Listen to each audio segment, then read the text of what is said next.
Assalamualaikum warahmatullahi wabarakatuh. Pertama-tama, perkenalkan nama saya Lia Juvitra dengan NIM 202001010231 di program studi perbankan syariah di kelas D dengan dosen pengampu Bapak Muhammad Imran SE MAK. Di sini saya akan mempresentasikan beberapa materi mengenai analisis laporan keuangan guna memenuhi tugas ujian tengah semester saya.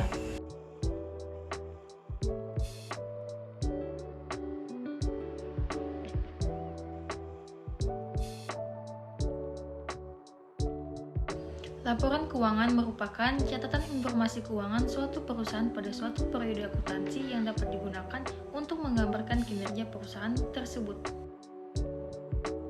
Kemudian selanjutnya, pada laporan keuangan sebagai alat komunikasi adalah merupakan media komunikasi yang digunakan untuk menghubungkan pihak-pihak yang berkepentingan terhadap perusahaan. Kemudian pada jenis-jenis laporan keuangan ada 4, yaitu yang pertama laporan posisi keuangan yaitu neraca, yang kedua laporan laba rugi, yang ketiga laporan arus kas, dan yang keempat laporan perubahan modal.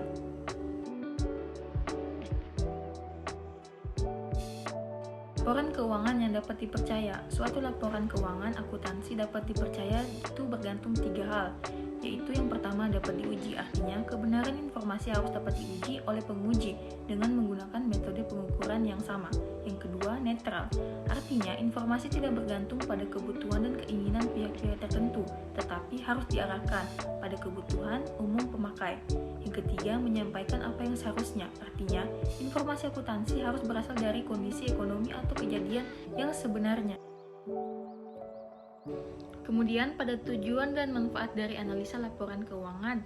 Yang pertama, untuk mengetahui posisi keuangan perusahaan dalam satu periode tertentu. Yang kedua, untuk mengetahui kelemahan-kelemahan apa saja yang menjadi kekurangan perusahaan.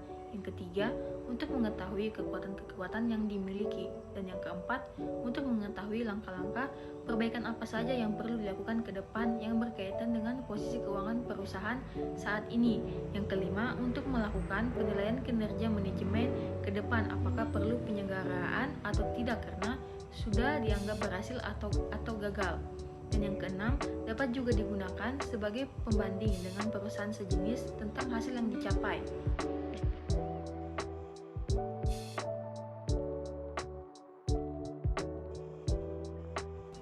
Neraca atau laporan posisi keuangan adalah bagian dari laporan keuangan suatu entitas yang dihasilkan pada suatu periode akuntansi yang menunjukkan posisi keuangan dari suatu entitas tersebut pada akhir periode tersebut.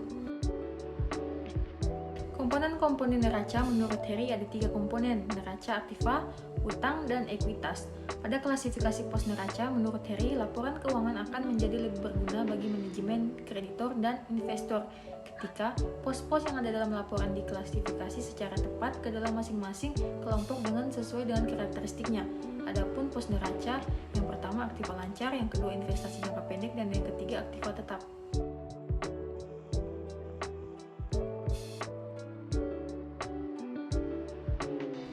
Laba rugi merupakan laporan yang tidak lepas dari kegiatan usaha dalam bentuk apapun, di mana laporan laba rugi digunakan untuk informasi untuk melihat hasil dalam aktiva usaha saat ini dan yang berkaitan dengan usaha di masa yang akan datang. Dasar tunai dan akrual dalam akuntansi, yaitu yang pertama pada dasar tunai. Dalam akuntansi hanya akan dilakukan pencatatan apabila terjadi penerimaan atau pengeluaran kas. Sedangkan pada dasar akrual, yaitu dari penggunaan akrual basis untuk mencocokkan pendapatan dari bahan dengan periode waktu terjadinya sebagai lawan dari waktu arus kas aktual yang terjadi dengan. Selanjutnya, laporan laba yang ditahan merupakan retained earning atau disebut juga dengan laba yang ditahan, adalah bagian dari laba bersih perusahaan yang ditahan oleh perusahaan dan tidak dibayarkan oleh dividen kepada pemegang saham. Retained earning ini akan diakumulasikan dan dilaporkan sebagai ekuitas pemilik dalam neraca.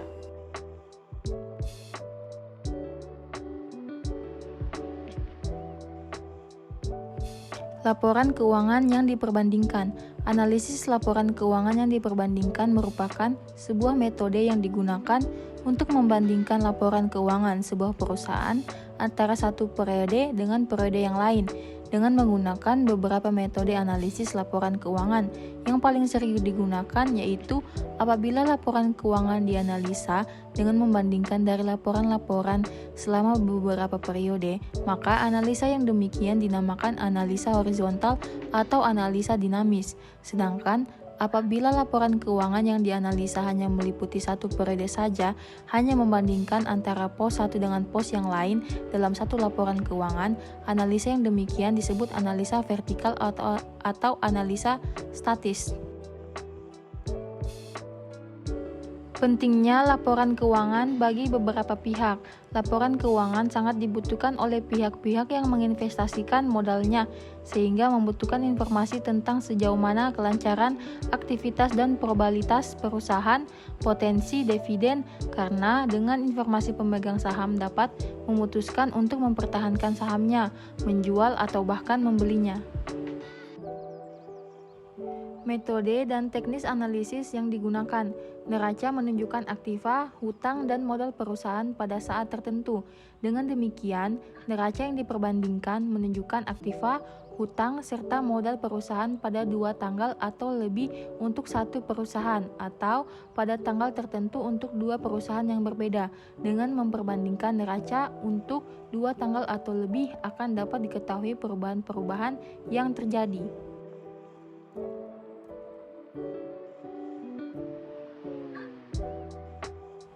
Pengertian modal kerja. Modal kerja merupakan modal yang digunakan untuk melakukan kegiatan operasi perusahaan.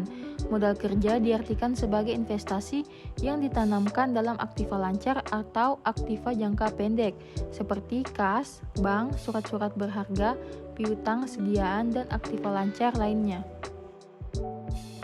Faktor-faktor yang mempengaruhi modal kerja. Ada beberapa faktor yang dapat mempengaruhi modal kerja, yaitu yang pertama, jenis perusahaan, yang kedua syarat kredit, dan yang ketiga waktu produksi.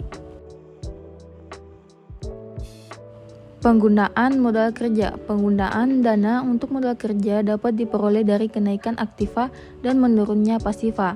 Secara umum dikatakan bahwa penggunaan modal kerja biasa dilakukan perusahaan untuk yang pertama, pengeluaran untuk gaji, upah, dan biaya operasi perusahaan lainnya. Yang kedua, pengeluaran untuk membeli bahan baku atau barang dagangan. Dan yang ketiga, menutupi kerugian akibat penjualan surat berharga.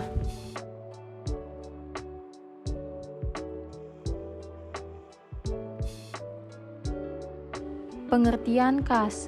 Kas adalah uang tunai yang paling likuid, termaksud seluruh alat pembayaran yang dapat digunakan dengan segera, seperti uang kertas, uang logam, dan saldo rekening giro di bank. Sedangkan setara kas adalah investasi berjangka pendek dan dengan cepat dapat dijadikan kas dalam jumlah tertentu tanpa menghadapi resiko atau perubahan nilai yang signifikan. Analisis laporan sumber penggunaan kas. Analisis sumber dan penggunaan kas merupakan alat analisis yang penting bagi manajer keuangan, yaitu untuk mengetahui aliran kas, dari mana kas tersebut berasal, dan untuk apa kas itu digunakan. Penyebab perubahan kas secara umum dapat dikelompokkan dalam 2 kelompok, yaitu yang pertama kelompok yang memperbesar kas atau sumber kas, yang kedua kelompok yang mengurangi jumlah penggunaan kas. Penyusunan laporan sumber dan penggunaan kas. Langkah-langkah yang harus diambil untuk menyusun suatu perencanaan adalah yang pertama, menetapkan tujuan, yang kedua, menyusun anggapan-anggapan, yang ketiga, menetapkan berbagai alternatif tindakan, yang keempat, mengadakan penilaian terhadap alternatif tindakan yang dipilih, yang kelima, mengambil keputusan, dan yang terakhir, menyusun rencana pendukung. Itulah tadi pemaparan materi dari saya. Semoga apa yang saya sampaikan dapat bermanfaat bagi kita semua. Kurang dan lebihnya mohon dimaafkan. Wabillahi taufiq wal hidayah. Wassalamualaikum warahmatullahi wabarakatuh.